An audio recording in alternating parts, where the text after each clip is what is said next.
Okay, thank you. Welcome back again to the Walkie Talkie Hanging Out Telling Stories. This is the 17th edition, I think, since we started last year. And as you may know, that Walkie Talkie is, as I already said, that is hanging out, telling stories, the stories of how to live together, how to working together, how to lending hand in hand, and how to support each other. And our host and storyteller this edition is Gesyada Namora Siregar, who is in Jakarta now. Well, I'm in Makassar. In And we have Depok. two, sorry, Depok. Yeah, it's two different things. Yeah, I know.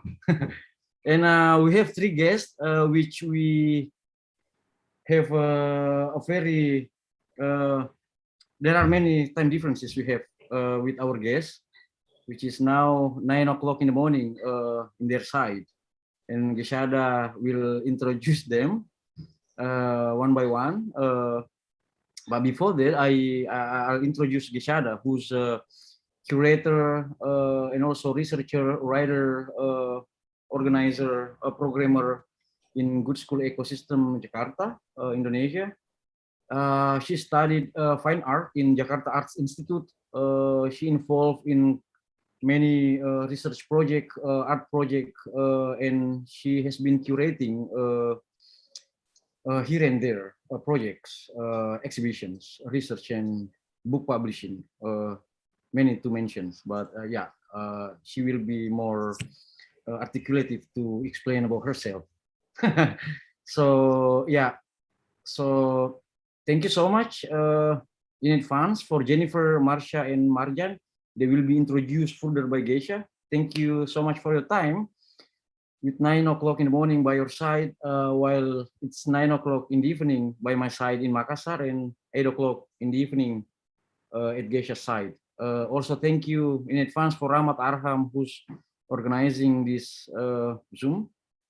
And also, yeah, I pass the mic to Gesyada. Gesyada, it's yours. Thank you, Omandan.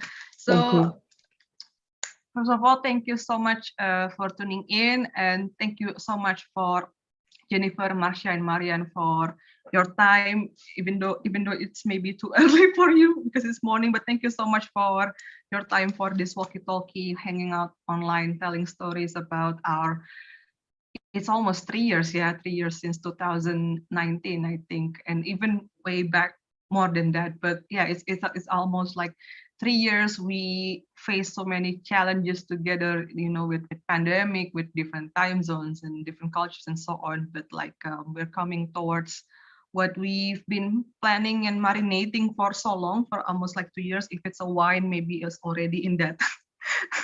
I don't know what stage it is, but like yeah, here we're gonna sharing stories, talking about Gudskul collaboration project, which invited by Art Gallery of York University in Toronto. And as for Art Gallery, as from Art Gallery of York University, Art Gallery of York University in Toronto, we have the fabulous Jenifer Papararo, who is the director and curator of the AGYU. Thank you so much. And then as the co-conspirator, and then our friends who has been helping us a lot in, as a liaison officer, as a way for us Jakartans or Indonesians to connect with the Toronto art folks. We have younger than Beyoncé. We have the extraordinary Marsya Maharani and the fantastic Marjan Verstappen, who is like joining us today. And so the way that I would like to carry this whole storytelling and hangout is that I thought we can play some sort of like games based on intuition and gut. So here with me, I have 5 different jamu. Jamu is Indonesian local herbs, local medicine. It is for different aids and different kind of pain. So in these 5 jamus, there will be like 5 different topics that we're gonna discuss today. I'm gonna ask Jenifer, Marsya, and Marjan to choose different jamus, and then there will be like topics as a point for them to tell their own stories about our long-term projects, and then we're gonna take turns until like no jamus left. So let's say like every time after we say stories about certain topics and we have no longer to say about the topic, we can move on to another topic. So that's how we're gonna do the storytelling. So okay, I'm gonna pass first to Jenifer. Let's say Jenifer, which jamu you would like to take? Is there one that deals with diarrhea? Oh no. No. Okay. But okay. Just kidding. Anyway, I'm just joking. But you can use this, I think.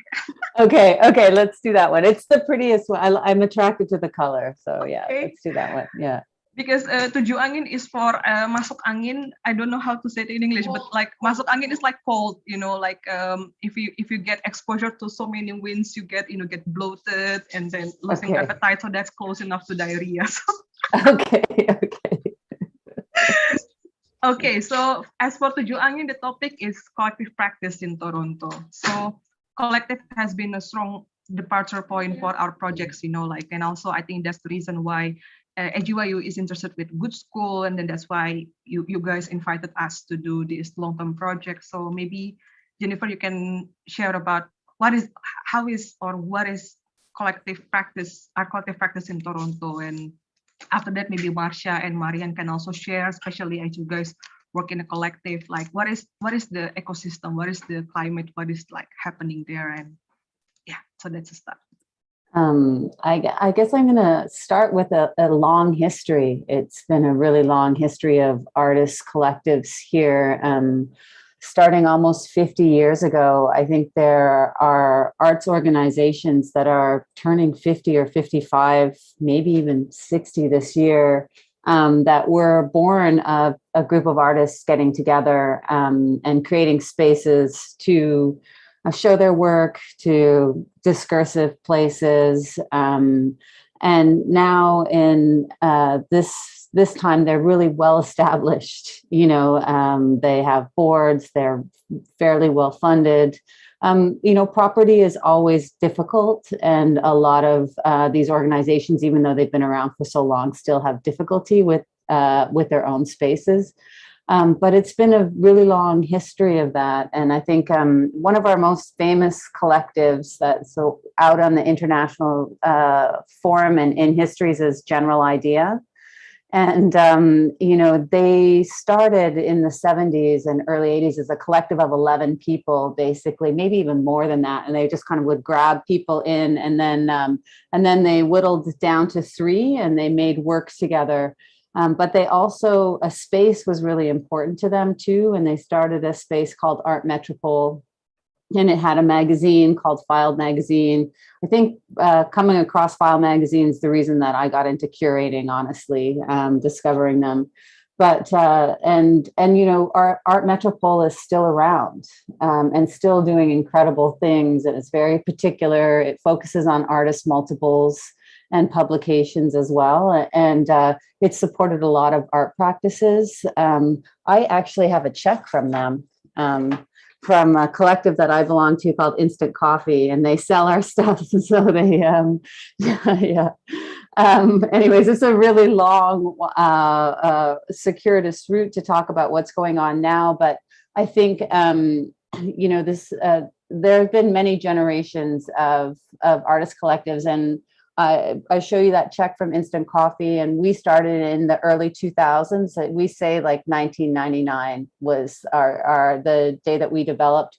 And it was also a collective idea because there wasn't a lot of places to show. We were trying to challenge the way people show. So we were seeing, like, in conversation with people, artwork was really energized, and it just seemed like it had so much potential. And then you go into an exhibition space and it seems so dead. And so we were just trying to find a space between these two things.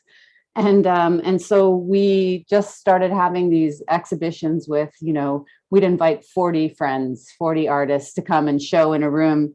And then the audience and the artists would be the same. So it was sort of leveling artist and participant. But then we started doing services, like doing announcements and things like that, and then hosting a lot of events. And and everything. And then we kind of grew into less of creating a venue for art as in terms of making artworks ourselves. And I think that there was, you know, there's a big shift to that. And then coming back to Toronto after 15 years of leaving here, just seeing the energy of the collectives here. Now they're very, well, my sense is that they're much more politically based about really reclaiming spaces that are being taken over by gentrification. I think space has been an issue for a really long time. If we think of someone like T-Base, really trying to create a space for Chinatown, trying to ensure that they're advocating for people who live there, for the community, trying to protect it against developers from coming in. Even like Unit 2 really trying to make a space for a very particular population, queer, trans. And then, you know, some of the collectives in our group, like the Plum, I always say Plume for some reason, the Plum, you know, they're a really interesting model too, and they're sort of maybe more reflective of what the earlier models were in Toronto from 40 to 50 years ago, which is a group of people, curators and artists going together, renting a space together and showing other people's work in it. I'm not going to talk about YTB because you're here, but I feel like I went on a real spiral there. So I'll just hand it over to either you, Marsya, or Marjan. You could talk about us if you want. It's kind of nice when other people just talk about you. You sort of hear about what's important to them, about what you do, and yeah. Well, I will say that your reputation precedes you for sure. Oh. Preceded me meeting in a very positive way. In a very positive way, yeah. Thank you, Jenifer. Thank you for all that background. Yeah, so me and Marsya are YTB, Younger Than Beyoncé, and we started in 2014. And we all graduated from around about the same time from the master's program at one of the art universities in Toronto. And we decided that we wanted to form a collective that focused on our generation because, you know, as an add-on to Jenifer's story, we were finding that a lot of the collectives that were really well established had stopped inviting, or like, you know, had become sort of mini art institutions and were sort of still focused on their own generation. And we realized that we needed something that was a bit more, how do you say? I don't know. A bit more what? A bit more, help me out here, Marsya. A bit more us. I don't know.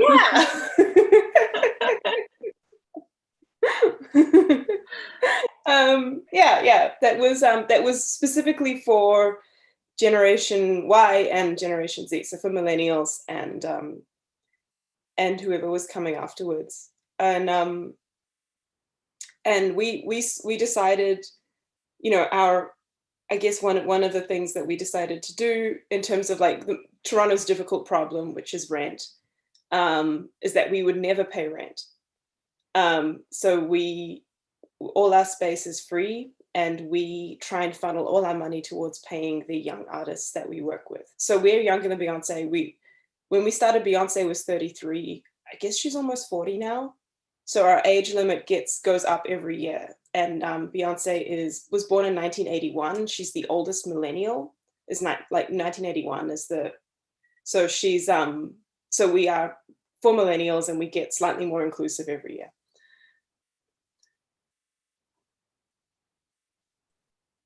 Marsya, do you want to add that? Well, I joined YTV about like a year after, and that was kind of it's definitely a different situation than what I was in. I also graduated from OCAD, but I did an art history program, and for some reason we just like in our own floor didn't know any of the studio people. Yeah, we never met Yeah. in grad school. We never met. We did some overlap with the curatorial folks, and that's when I met Genevieve, who's also part of YTB, and she invited me to start doing stuff with YTB. But I had been coming in from like working at institutions, and maybe having a little bit of that, what Jenifer was saying, like kind of coldness and in environment. But then coming into YTB, I remember our first meeting, I was like, Marianne and Humboldt were like, we have a show, like we don't have anything for next month, let's just do something. And I was like, what are you talking about? We can just do stuff within like a week's notice. That's interesting. And took a leap of faith, and it was really great. And it's such a great energy. And I think from then on, I just kind of falling in love with the collective vibes, you know? Falling in love with the collective vibes. I think we all do, right? And then our project is like, you know, how to sustain that love and how to exercise that love for collectivity. Okay, so since we're done with the Tujuh Angin Jamu collective practice in Toronto, so I'm gonna ask Marjan to choose any of this jamu, please. Okay. I'm going to be melodramatic. Do you have anything for fever? Fever, no, but I have one for cough and for headache. Oh, definitely headache. Okay, yeah. Let's go with the headache color. So the question is first impression with each other. So, you know, like when we first met with Gudskul member, with Gudskul folks, and also maybe like Jenifer with YTB and Gudskul, YTB with EduYU, and also for Gudskul, like what was the first impression, like when we all being, you know, convened by these projects with EduYU. So Marjan, you want to start first? First impressions. Okay, I'm going to start this off. I was excited, and then I remember in the first meeting we had, and I heard about Knowledge Garden Festival, and I was like, oh, this is a lot of work. Oh my God. And I was like, stay with it, be curious. And you know what, I'm glad I did, because what I have learned from the collaboration we've been doing with Gudskul and the EduYU is that, you know, it's really important to start ambitious. And, you know, I like that about Gudskul, is that they've come with these ideas that are just huge. And, you know, part of the practice of the collectives is to interpret that as they will and to bring to the table what they can bring to the table. But I like it that, and I think Geisha said this really well on the first day, that, you know, she was like, this is our practice, and, you know, you're welcome to, we invite you here to learn our practice and learn how we work, and this is part of it. And so I've really, really enjoyed that process. And it was that first meeting was just a whole lot of emotions, and I'm really glad but I think the first member that you met was Barto, right? Was it Barto, like the very first visit in Toronto when we went there in 2019? Yeah. Yes. And then, sorry, I'm talking about the first meeting we had with this project. But yes, sorry, my first meeting with Gudskul was at T-Base, and it was a very like messy meeting. T-Base was doing some kind of restorative justice process like during this meeting of all the collectives, and there was crying, there was like a lot of things going on. And one thing I immediately appreciated about Barto is that he just was like with us the whole, like just with it. And I was like, yeah, okay, cool. these people understand collectives and collectivity and what goes on, and that was really cool. And then like we met again with me and Kunil, and then Asung came, and then I think we met at Marsya's home, right? Was it? Yes. Yeah, and then we have karaoke that night, and then I remember when I was with Marjan, she was like in this diplomat mode when she was talking about younger than Beyonce and so on. But then again, like when we have the karaoke, she went nuts. Oh, I think I woke up the neighbors. Marsya remembers, yeah. Yeah, we did. Yeah, they said it sounds like you're having a good time.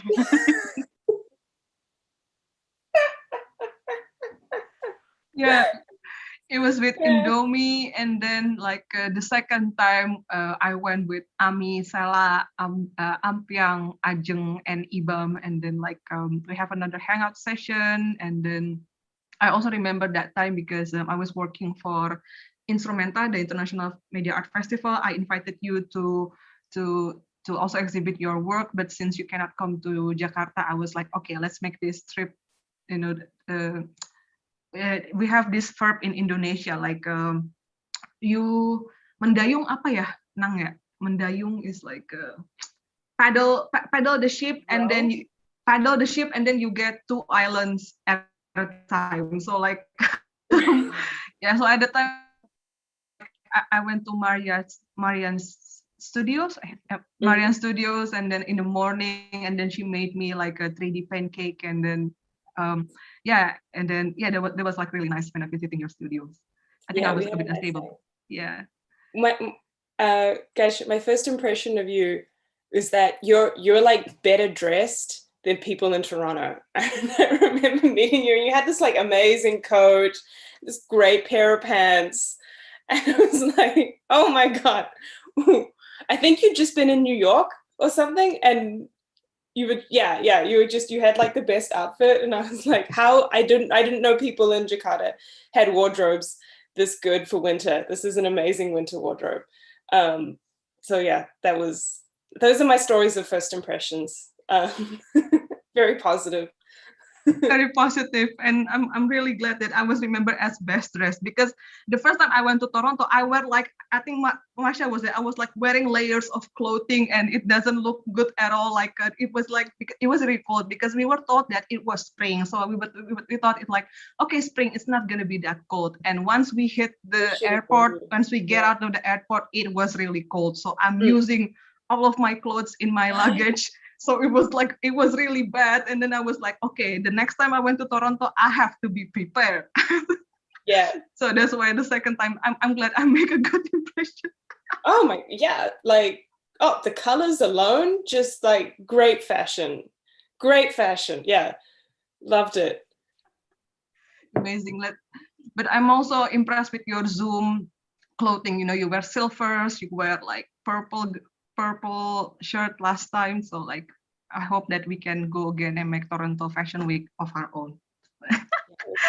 Okay, Marsya, first impression, because I think before I went to Toronto, you went to Jakarta, right? And I think we met in Galeri Nasional when I was curating Instrumenta, and then we have a talk. So yeah, Marsya, your first impression with Gudskul, Ruangrupa, and That's true. You gave me a tour of your exhibition at Galeri Nasional.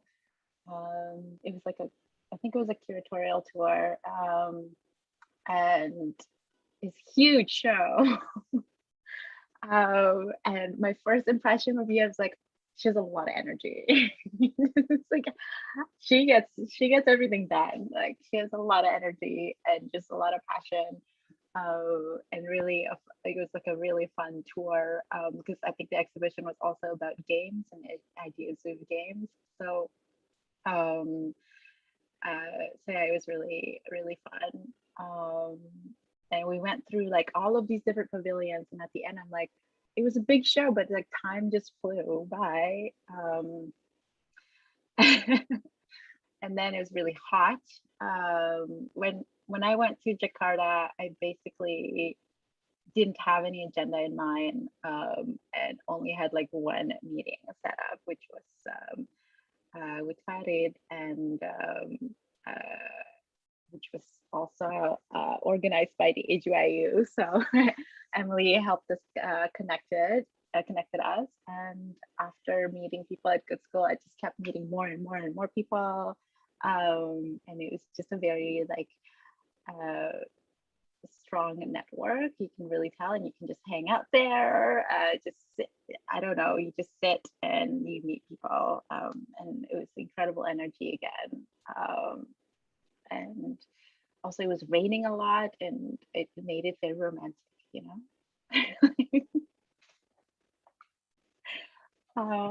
And then you all came to Toronto, and Emily asked us to, I mean, I was trying to return the favor and introduce you to all of my friends, and all of the people who I want to be my friends, but are not my friends yet, too. So we did like a really great tour of Toronto, and it's just amazing to see the city. I grew up in Jakarta. I left when I was 15, and then I've been in Toronto for like 15 plus years at the time.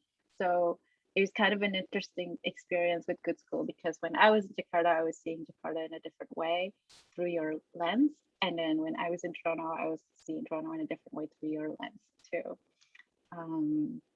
So that was really incredible. And yeah, you met other members, right? After that, like more members coming, and I think after that, you and also with Jenifer, you went to Dhaka, and then you met MG, JJ, and Ami there, right?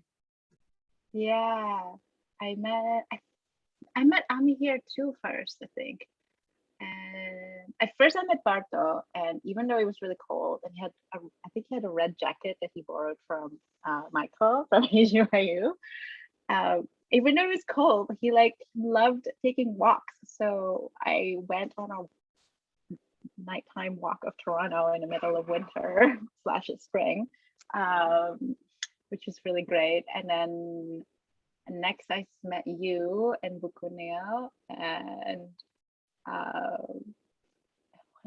we went to an art opening, or I think it was some sort of conference at TMAC, and it's this big condo building, and in front of it is just this like concrete square, right?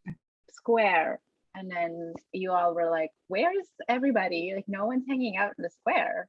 Like, what's with the architecture here? There's this huge space, but no one is hanging out there. Like, where do people hang out? Yeah, which is true. I don't think our urban architecture is that welcoming to just have people outside. You know, if you want to hang out outside, you have to like go to a patio and pay a bunch of money and all that stuff. What are you gonna say, Gesya? I remember that when I asked you that question, like, why nobody's hanging out? And your answer is like, because it's cold here. And I was like, oh yes, for sure. Maybe. But maybe it's like cold mentality too. Yeah, so yeah, there is that. And then like more Gudskul members coming, and then like we work on this knowledge garden. But we pause on the knowledge garden because we have a jamu for that. So I think we're gonna go with Jenifer. Yes. Yeah, I haven't met Jenifer in real life. So like, yeah, I'm really curious your encounter with Gudskul member. With, I think the very first Gudskul member you met was in Dhaka, right?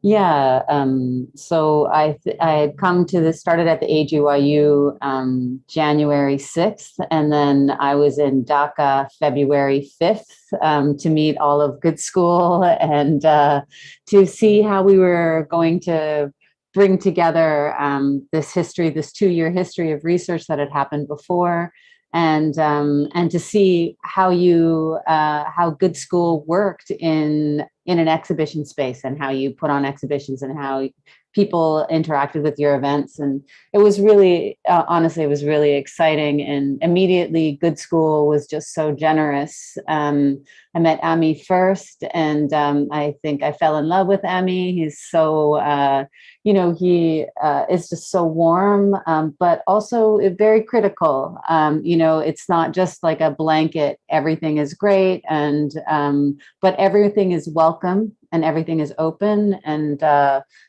really liked to see that. I think energy also is another thing that I immediately got the sense of with Gudskul. Like there's no rest, but resting is producing. So these things are leveled. So if we are taking a break to eat is working, and eat is a generative space for producing ideas and things to happen. Like every moment has the potential to, I guess, not just about producing, but about building a better atmosphere so you can work collaboratively together in a future. So these things all seem alive. So I really like that. And of course, JJ and MJ are amazing. And it was really great to participate in some of the events like Speculative Collective. And I think Marsya led that one. So I was also being introduced to Marsya at the same time. And Marsya had gotten there a day before me, and led led the Speculative Collective that I was in. And I thought the questions were really interesting. And while participating, I was thinking like we had to form a speculative collective, but I was thinking like, how does AGYU as an institution, how do I as a director of an institution apply this conversation to an institution at large, and so we built the proposition that everybody at AGYU is the curator. So there's no one named curator for the project. It was just like, it's AGYU curatorial that is curating it. And we try to act like a collective. It was just very interesting to imagine what that could look like while watching Gudskul work. It was nice because everybody just shared in responsibility, but there was just decided leaders of specific things, which I really liked as well. And you could see individual voices come through and styles. And anyways, it was a lovely introduction to Gudskul, spending, I think, 8 days with you in Dhaka. Yeah. Amazing. And I think you have a reason for your connection with Ami, because Ami also a Gemini. So we actually have 3 Geminis in this knowledge garden. So Okay. Jenifer is a Gemini, I'm a Gemini, Marsya is an Aries, right? Yeah, and Marjan is a Libra? Sagittarius. Oh, Sagittarius. Nice. So we have 2 sign and 2 air sign in this. That's why like the energy is like nice. Okay, so let's take another jamu, shall we? We have first Wait. impression What done. about your first impressions? Okay, Yeah. Nice. Thank you. not fair. What Okay, about them?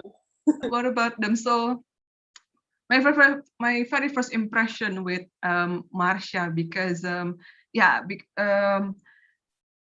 forgot how we met, but we just like connect and talk intensely. Like I forgot how it's. I really cannot remember the set, but I remember we were sitting in front of the National Gallery, and then we were discussing about the work. At that time I was like felt like also the energy coming from you, like with your curiosity, with your energy, and then like I can feel your genuine appreciation, for the work, which is like because sometimes in the exhibition you can felt like it's just like a chit chat. Yeah, it's a good show, but I can really felt like Marsya has this genuine approach, like when we were talking, and I'm really appreciate that. So, but after that I remember like you went to Gudskul, but I wasn't there, and then when I went to Toronto, I'm really happy to have you there because, you know, aside from we're speaking the same language, also I think you will be the key person for me to really understand Toronto context, because you can, you know, re-articulate that in with me, with my Jakarta-ness or my Indonesian-ness. And then and then after that, when I met Marjan, I have this two first impression, because at the first time when I was met, like you were explaining YTB in a, you know, like in a like diplomatic way. But then again, when we went to karaoke, you just like one met when we were singing to Britney Spears, and then you were like dancing like crazy, and I was like, okay, that's my girl. that's that's and I was, and then after that, we have so many promises, you know, like to cook together, to hang out together, to spending food together, and then the thing just kickstart from that. And as for Jenifer, I only see your bus up until today. We only see you through the screens, and then I think I can also feel, you know, the same genuine approach, you know, like how you approach Gudskul, how you treat us, because oftentimes Gudskul, with all of the disorganized thing, with the messiness, you know, with the chaotic aspect of it, and when it comes to facing the institution, there will be like lots of obstacle, let's say, like there will be lots of mistranslation, and I'm really appreciating that Jenifer willing to go along with whatever crazy ideas that we came up with, you know, with our English limitation, you know, with our with the time zone, and I'm really feeling that and I'm really appreciative that Jenifer are willing to go along with that, with all of the crazy ideas. So that's why, because at the first time it will be,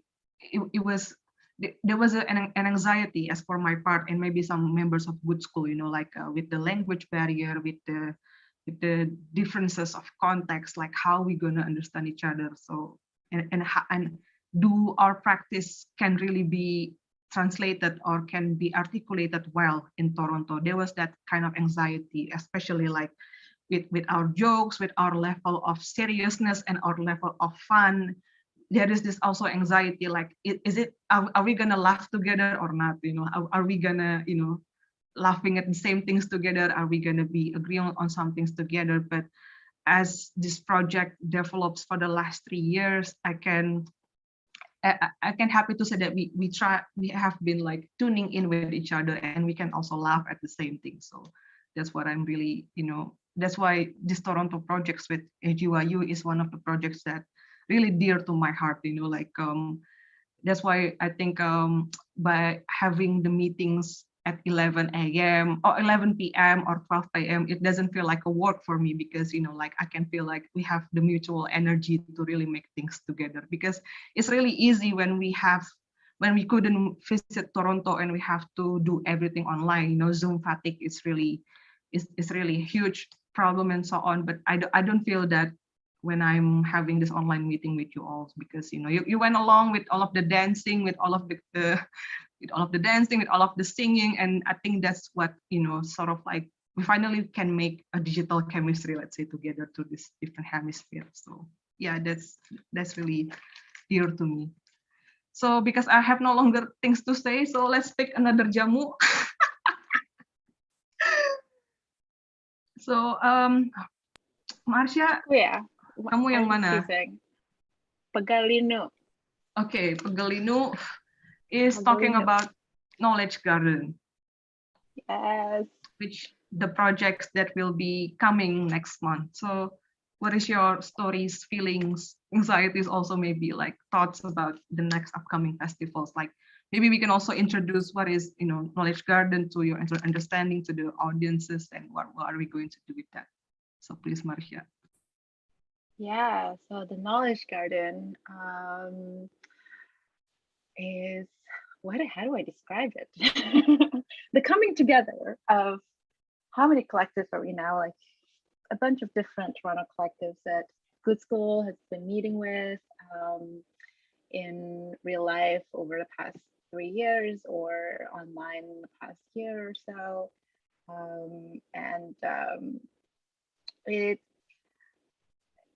it's masquerading as a culmination of sorts, but of our meetings so far, but it's not. It's it's really, and when we first said that we were going to do a Knowledge Garden Festival, we really didn't know what it was going to be, if it's going to look like. And I still kind of like, this is going to be really interesting, what the in-person energy is like. And then over our monthly meetings, which are through the Majelis, the focus shifted for me, and each Majelis became its own event or its own activity that is really about getting to know each other. We take like half an hour as an intro activity and ask each other really, really dumb questions sometimes, but also just feeling the warmth during Majelis is so, I think that's why it feels so different than other Zoom meetings, and yeah, so in between all the dancing and laughing and the singing, we somehow prepared some sort of logistical plan as to what a knowledge garden would look like next month at the HUIU. And each collective has put forward an activity they want to do, in the spirit of knowledge sharing, but also in the spirit of like relationship building, to see where this in-person festival would take us as an entity. And I think in the spirit of doing things together, I think we've gotten closer, but also, of course, through Zoom, it's different. So we're really excited to do this in person, hopefully, and kind of feel everyone's energy on a more kind of face-to-face, on a more granular level. My anxieties about it is travel. I'm worried about you all traveling.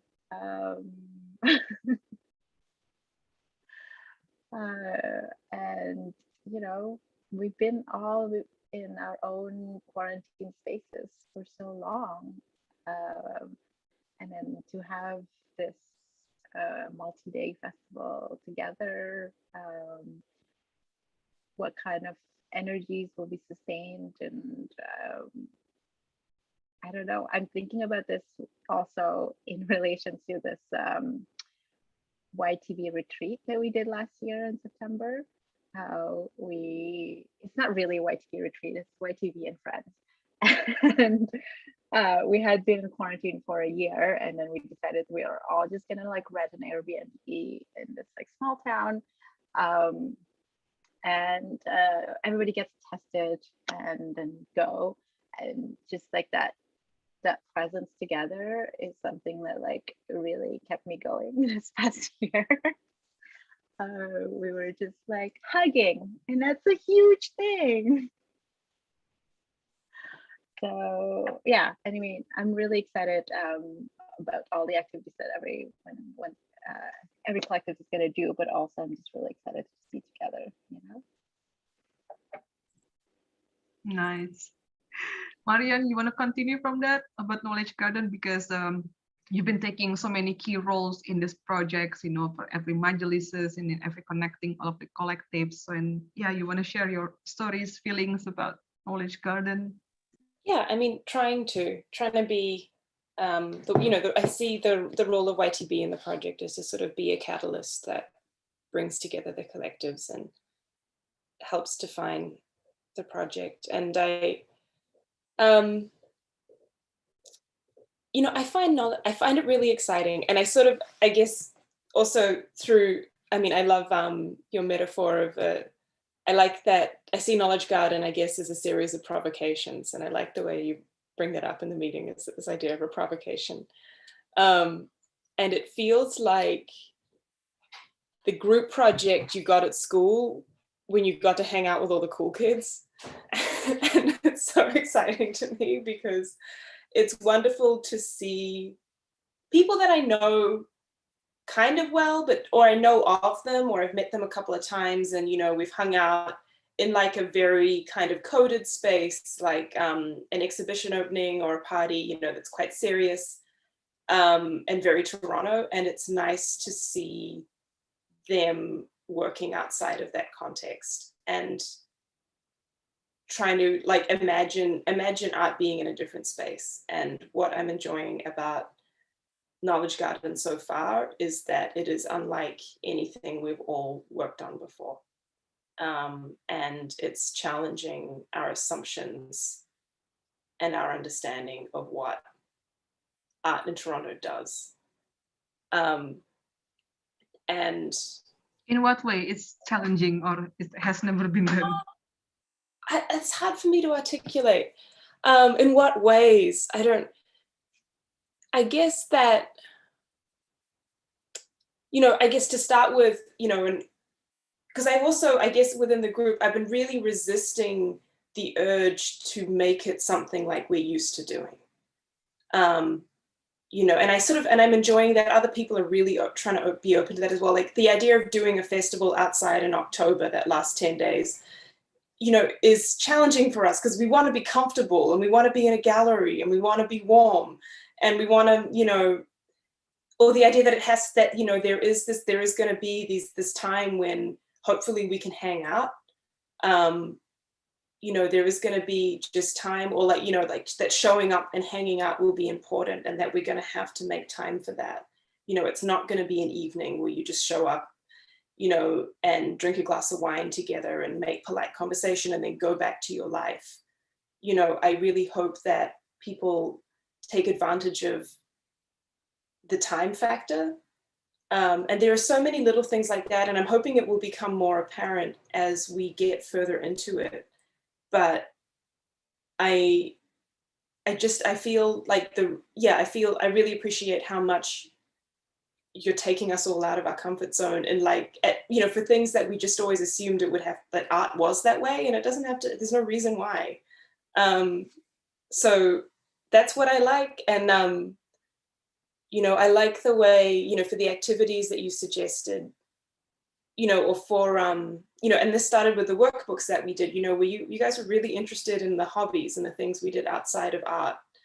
And you invited us to bring that into the activities we proposed for the Knowledge Garden Festival, and to like bring our silly selves and our playful selves to the festival in a way that, again, I have not been invited to do in Toronto, except perhaps for like dumb stuff we were doing for YTB.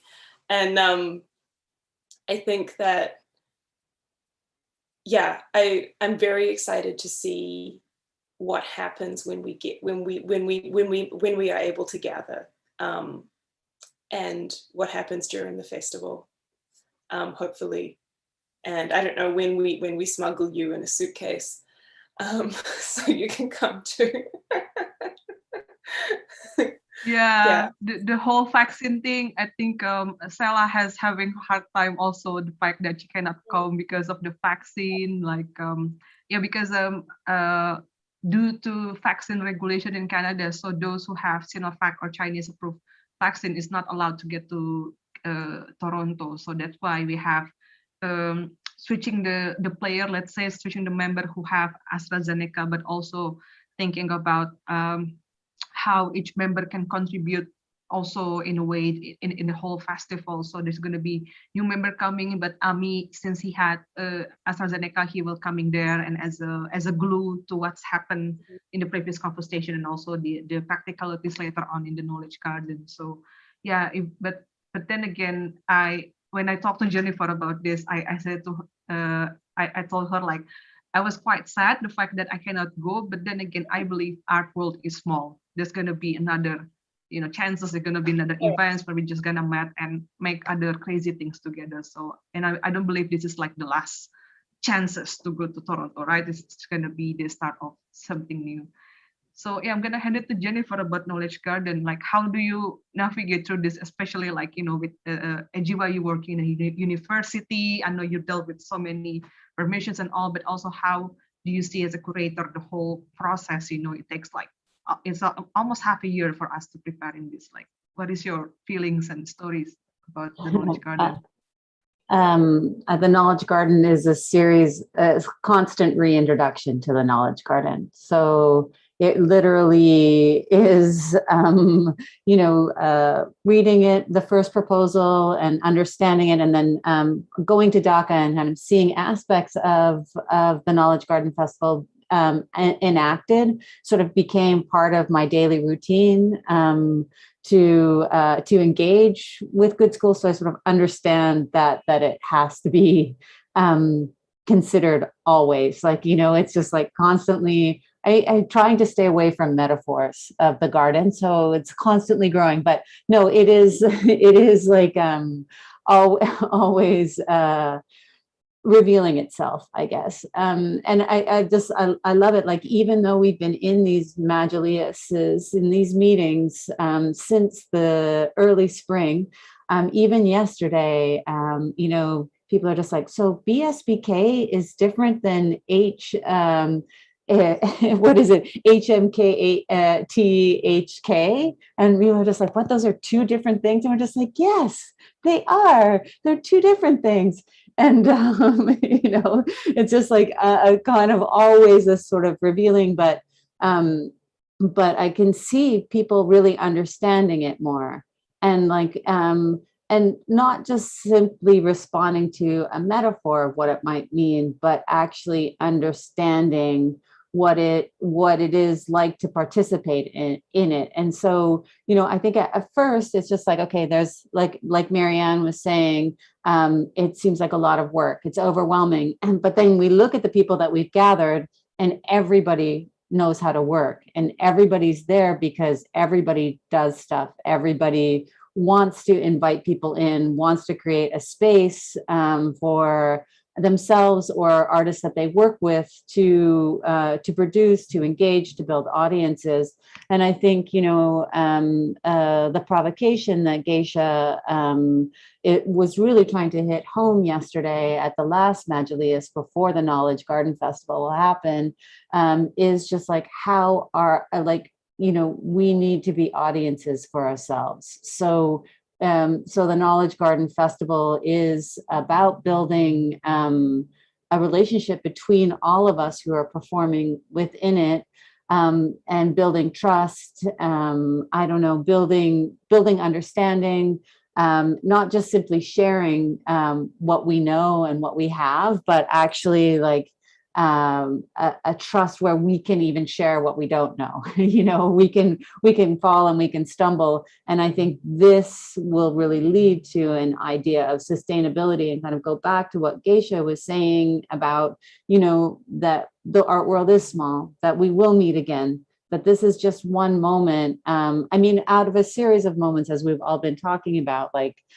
different moments of meeting, different moments of introduction, this is just another moment in what I hope that we'll see ripples in an effect in the ecosystem, in the culture of artist collectives in Toronto.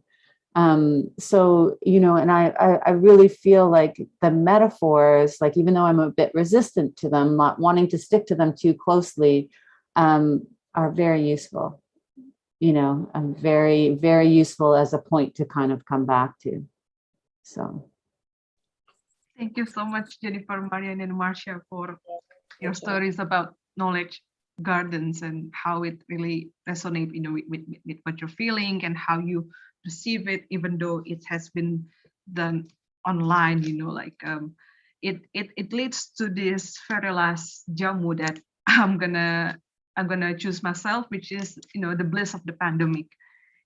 Because at first it felt like a loss. It felt like a 60 tons of stone hit us hard. And because personally, as for us, the Gudskul member, we are really looking forward for the project. We've been like preparing hard. We have been imagining so many modules that we would like to do with our friends in Toronto. But then again, like, we have, when the pandemic hits, that the fact that we cannot go there, and we have to postpone it into uncertain times at that time last year, right? And we need to think of other ways, and that's why we make workbooks, and after that we make online majlises. And now, since the time already allow us to go, even though there are like some obstacles like vaccine and so on, but we can always do that. And one of the things that I really like about working with HYU, with YTB, and also with other Toronto folks is the spirit of being solution oriented,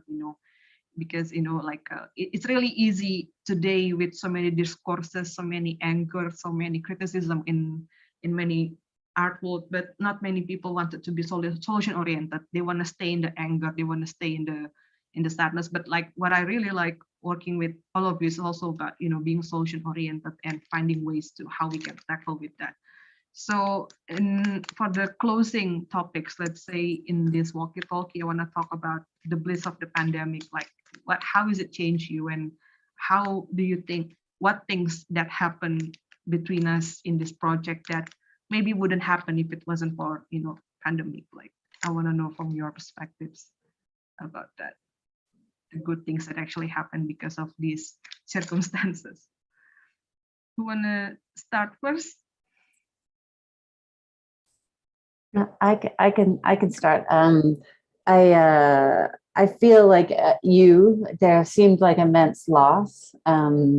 Gudskul was supposed to be coming, 2 months after everything shut down. We were getting visas, we were buying airline flights, and I'm preparing to have like a full week of in-gallery meetings and preparing for that. And it was exciting for me, partly because I had just come back to Toronto. And so it would have been like 6 months here, and it would have been a really amazing way to meet everybody here and to understand what was going on in the city better. So it did feel like a loss, and especially like we immediately transferred online quite quickly and quite easily. But at the same time, Gudskul is just like, it's not going to work for us. It's the time difference. We're like internet connection. And then I love the solution, the workbook solution, to actually create something material and be able to give it to everybody. So there was still something tactile. I'm not saying that this realm that we're in right now doesn't have its physicality, because it does, but the book itself, like just having to have that, and to also like be producing like with a collective idea and thought, but still being producing in your own home in COVID, in isolation. I will say AGYU failed very hard at filling out the workbook. It became what it made really apparent is that the AGYU is an institution and it's not a collective. And we hadn't learned enough from Gudskul at that point. And we're still learning, so hopefully that'll change. But then I think like with that, having that book in hand and having that as an idea and a reason to engage with the collectives in Toronto, we understood that only went so far, and then we had to come back online and meet. And I am just so thankful that we were able to be introduced to the Majlis and that form, and how important that form is to how thoughtful it is, and how important it is in terms of how we've been able to build relationships. And it's taken time, it's taken, how many Majlises have we had now? 8 or 9 maybe? Yeah. And, and just the fact that we have to have time to be playful, to introduce. We can't just go in and be business all the time. And I could see people fighting against that, people being like, no. But then at the end, everybody starts to understand it. And you'd have to take time to dance together, even in this silly environment, but yeah. So I don't know. I found it, I'm really happy that we got to prolong this engagement, Thank you so much, Jenifer.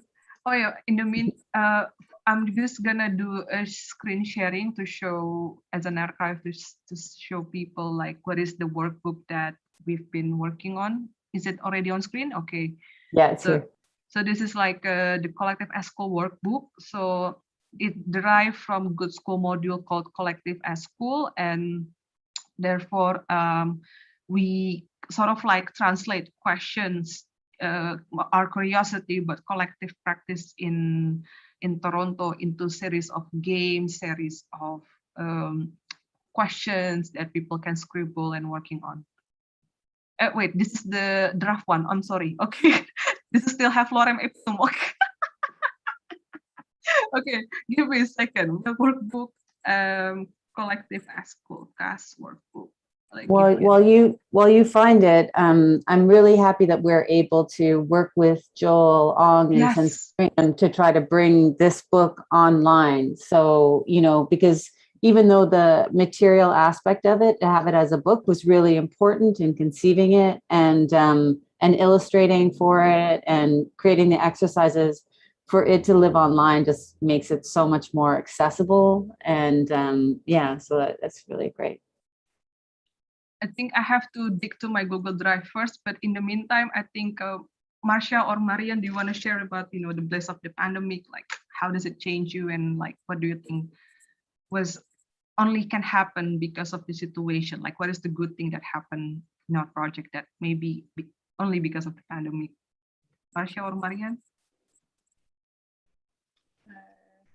Do you want to go first, Marjan? No, after you. No. Okay. Okay. Well, the workbook, I mean, I think there was a lot of emotions at the beginning of, you know, YTB projects. We had been on burnout for a year or two, and then we met with Gudskul, and that really revived us. And we started getting ready for new projects, and then the pandemic happened, and then just the heartbreak of those getting canceled, I think was real. And then also this one being postponed. But then that first couple of months became like a really reflective space for us, and the workbook, I think, helped us also go through what is it that we do and how do we do things. I think one of the things that I remember, for example, is like in the economy section or like finance section, there's like a question of like, do you invest your grant money? And I'm like, what? Never occurred to us. And then we started researching, what does that look like? Anyways, like, I mean, in the boring side, I think it helped us really get through a bunch of administrative stuff. And I say us, even though Marianne was like the superstar that got a bunch of things done. Marsya was the catalyst for that. Marsya actually found us an accountant. Right, that was the biggest problem. That was the biggest problem.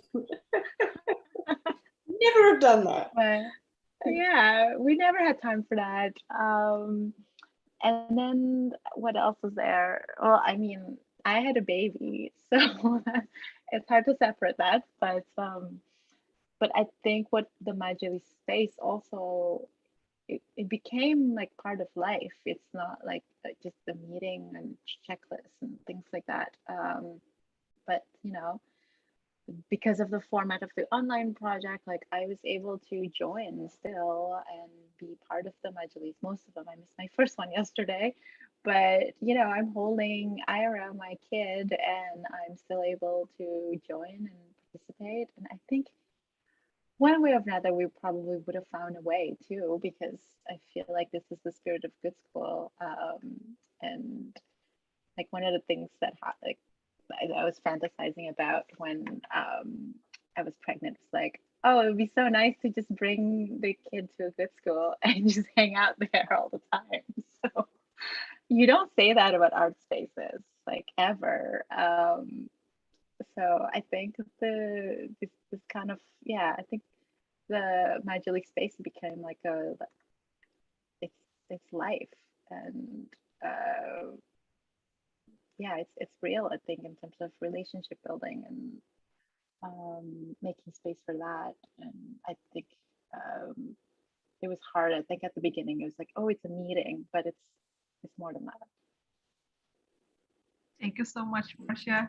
Oh, I finally make it to dig deep to the Google Drive and email. So this is the workbook that we've been talking about. So we translate questions or curiosity that it's going to be an interview of an FGD if we're going to Toronto, but we translate that into series of games. For this section, Sela and Ami was doing the part. So we divide our roles for each topic. So there's like funding block shapes, like a Tetris game, but about funding.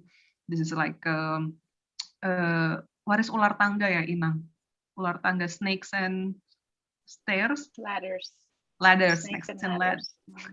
Snakes and ladders about economy, and then like this is quotes from Waging Culture, I think written by Michael, Michael Maranda, and then like this is like questions, they can put their answers in here, and this is actually one of the projects that many of Gudskul members felt like one of the things that keep them sane during the pandemic, because we're really looking forward for our weekly meeting to finalize this whole workbook and exchanging ideas, and then the process itself of creating this is created by Nori, one of the Gudskul member, creating illustration, like we're trying to figure out about properties, like what is the properties, what is rooms and facilities that is available in your collective, and you can cut it out and put it here.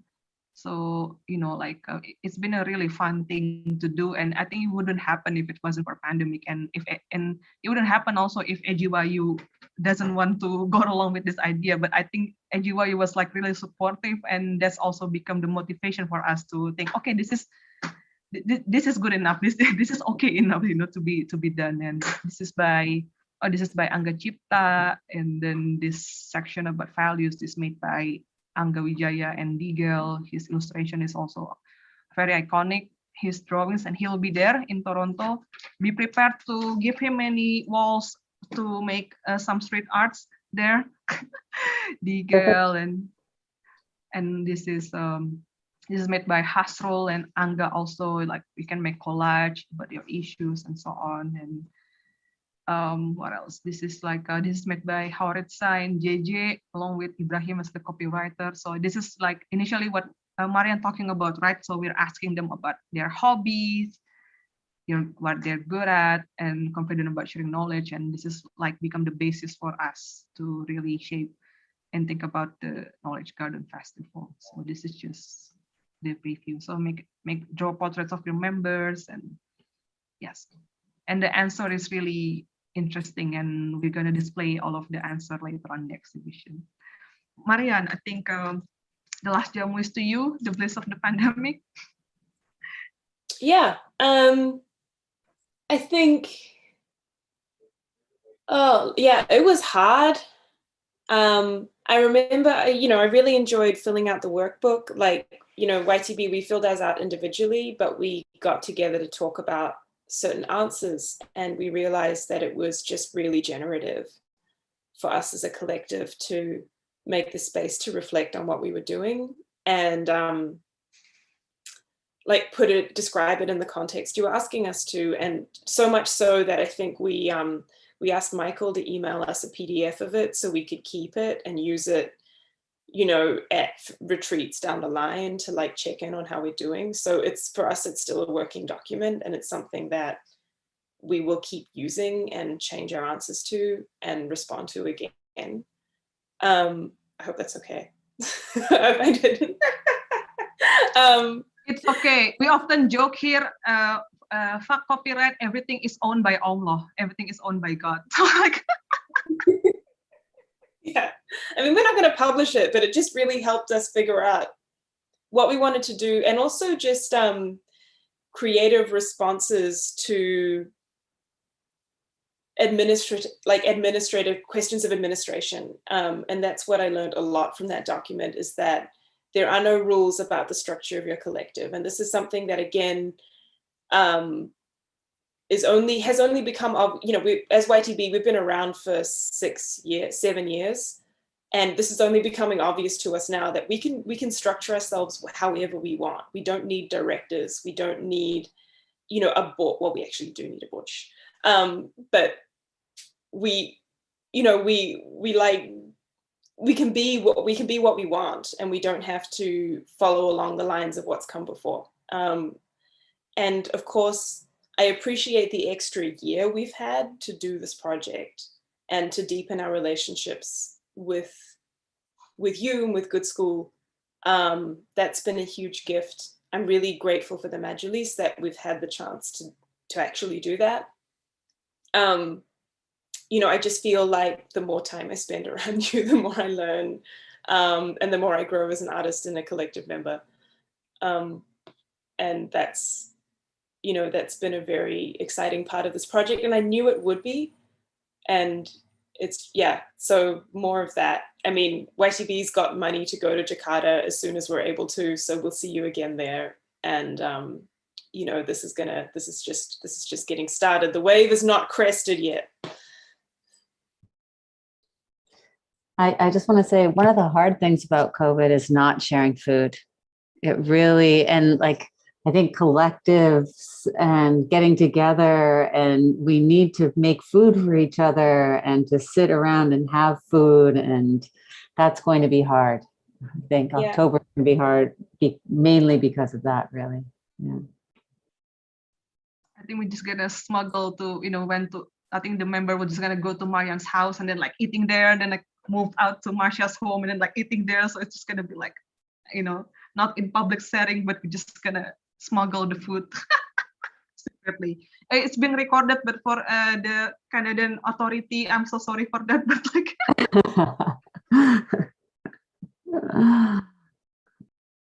okay, so it's already 1 hour, so we're running out of jamu to discuss, and but yeah, maybe for to close this walkie-talkie, maybe you can share like your remarks, like how is your feeling for today's walkie-talkie and what to look forward from each of you, and yeah, and then yeah, last greetings and share your final stories about what's to come, and yeah, your feelings overall for today's conversations.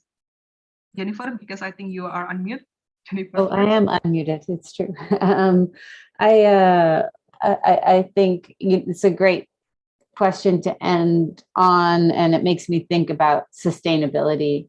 And I really am interested to see, without overly formalizing it, what sustainability looks like, how the knowledge garden, what we've learned from Gudskul, can be integrated into the ecology of Toronto, and like not just Toronto, but also AGYU as an institution, how we can keep revisiting the values, the properties, the categories, the themes that Knowledge Garden and Gudskul have brought to us. And I do think, you know, what I've come to understand is that, you know,